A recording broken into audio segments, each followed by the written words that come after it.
आगे आधा यूपी में बैठल आधा हो बिहार में 70% शूटर बाल होते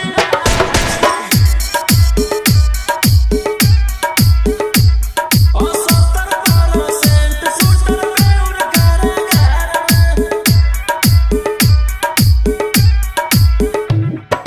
बेगूसराय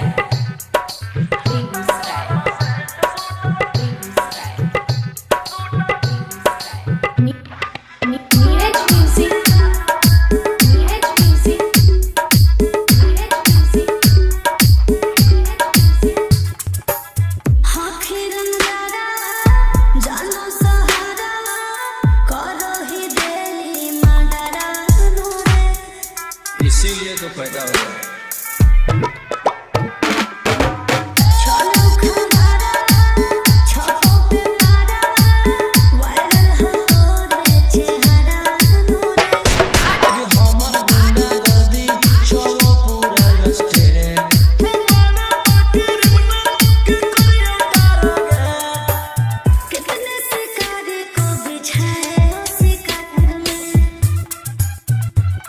आगे आधा यूपी में बैठल आधा हो बिहार में 70% शूटर बाल होते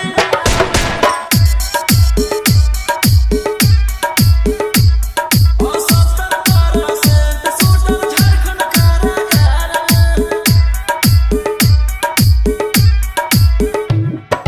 बेगूसराय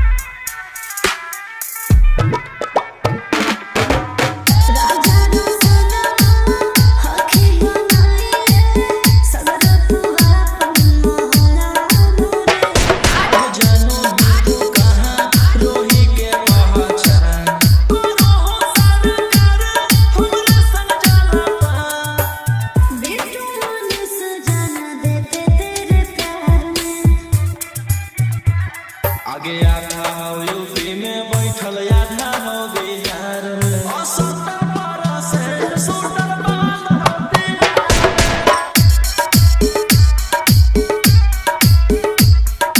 पूरे इंडिया में ही number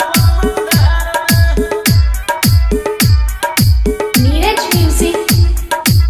Neeraj music Begusarai Neeraj music